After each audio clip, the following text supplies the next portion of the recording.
Really powerful way of looking at how we all navigate the modern world. And it's all about these two fundamental roles we play, the performer and the observer. You know, this quote right here, it just gets straight to the point, doesn't it? It perfectly captures this tension we all feel in our social lives. Are we actually trying to understand what's going on around us? Or are we just, waiting for our turn to speak, to perform? That one question really defines the two paths we're going to explore. So, first up, let's talk about the world most of us are living in right now. It's a world that feels more and more like a giant stage, where pretty much every little thing we do is a performance for some invisible audience. I mean, let's be real for a second. Why do we open up social media? It's hardly ever just because we're bored. Deep down, our brain is literally craving proof that we exist, that we actually matter. We're not just looking for connection anymore. We're hunting for validation. Every single like, every notification is like this tiny hit of dopamine that tells us, hey, you are seen. And this is where things get really interesting. There's this process called identity conditioning.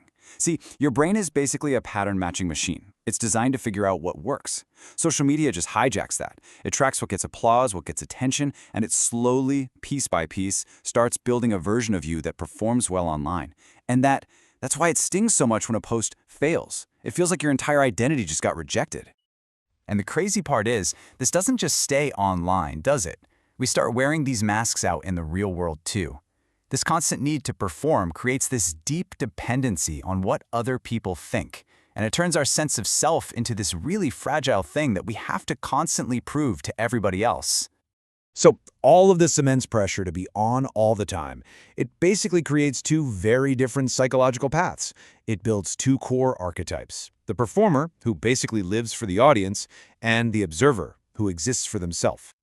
In this chart, it lays out the core conflict perfectly. On one side, you've got the performer.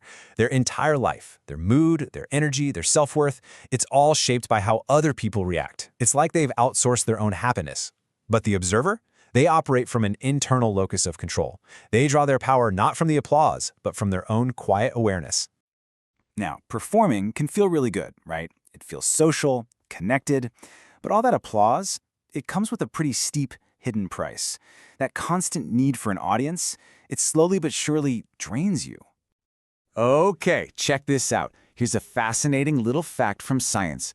A raw emotion, like the actual chemical reaction in your body for anger or sadness, it only lasts for about 90 seconds. So, why does it feel like it sticks around for hours, sometimes even days? Well, here's the answer. Performers actually extend their own suffering. Instead of just letting that 90-second chemical wave wash over them and pass, their brain gets stuck in a loop. It just keeps replaying the scene, overthinking every word, looking for someone else to tell them it's okay, which, ironically, is the very thing that keeps the wound from closing. And all of this leads to this state of chronic stress and just dissatisfaction. Your kindness starts to feel like a chore. Your social life feels like a job. You're not really connecting anymore, you're just managing an image. And man, that is absolutely exhausting. Okay, so that's the trap. But what's the way out? Let's pivot and talk about the alternative path. This is the one that reclaims power by turning inward. This is the secret strength of the observer, and it's found not in all the noise, but in the quiet. You know, we're all kind of conditioned to think that quiet is awkward or that it means someone is shy or withdrawn. But for the observer, silence isn't a weakness at all. It's a tool. It's the space where they find clarity, where they can process what's really going on without the pressure to perform. It's where they connect with what's real. Observers build this incredible resilience through a very specific set of skills. They're not just avoiding the performance, they are actively cultivating this inner world that's so strong and so stable that it just doesn't require an audience to feel valid. And a lot of these traits, which we might mistakenly label as antisocial or distant, are actually signs of incredibly high emotional intelligence. It's the mark of a mind that has decided to value truth over just belonging, and authenticity over applause. So let's be really clear here. The goal is not to become a hermit and go live in a cave. Not at all. It's about integrating the observer's strengths into a world that, let's face it, is always going to demand some level of performance. This right here is the fundamental shift.